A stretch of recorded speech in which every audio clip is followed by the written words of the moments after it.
আজকে বানিয়ে দেখাবো মজাদার দুধ পরোটা। এটা আমার দেওয়া একটা নামটা খুবই অদ্ভুত, তাই না? তো এটা বানানোর জন্য আমি নিয়েছি 1.5 কাপ আটা।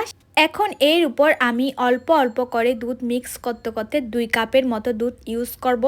একসাথে সব দুধ দিয়ে দিলে তখন মিক্স করতে অনেক সমস্যা হয়, তাই এখানে আমি এই দুধটা ইউজ করেছি। আপনারা চাইলে গরুর দুধও ইউজ করতে পারেন। মিক্স করার পর দিয়ে দিলাম পরিমাণ মতো লবণ আর চামচ দিয়ে নাড়তে নাড়তে খুব পাতলা একটা ব্যাটার তৈরি করে নেব।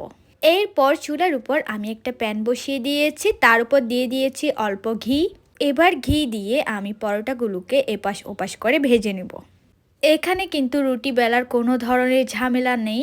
ডাইরেক্ট আমি ব্যাটারটাকে দিয়েছি, গোল শেপ করে নিয়েছি, দেন এপাশ ওপাশ করে ভেজে নিচ্ছি। একদম হালকা আছে আমি পরোটাগুলোকে কিন্তু ভেজে নিচ্ছি। এরপর একের পর এক সব পরোটা আমি একই রকমভাবে ভেজে নিব। এখানে আমি আমাদের দুইজনের পরিমাণ মতো পরোটা বানিয়েছি। টোটাল 4টা পরোটা হয়েছে। আমার দেওয়া এই অদ্ভুত পরোটার নামটা শুনলে হয়তো আপনাদের হাসি আসতে পারে, বাট এটা খেতে অনেক বেশি মজা। দুধ দিয়ে বানিয়েছি বলে এটা এমন না যে এটা খেতে মিষ্টি, এটা কিন্তু এক ধরনের স্বাদটা অসাধারণ। এটা আপনারা বানিয়ে ট্রাই করে দেখবেন, দেন বুঝবেন এটার স্বাদটা কি দারুণ। তো তৈরি হয়ে গেল আমার মজাদার পরোটা।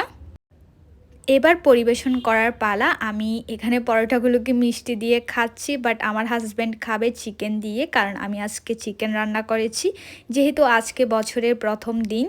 যাই হোক, আমার আজকের রেসিপিটা আপনাদের কাছে কেমন লেগেছে অবশ্যই কমেন্ট করে জানাবেন, আর সবাইকে হ্যাপি নিউ ইয়ার।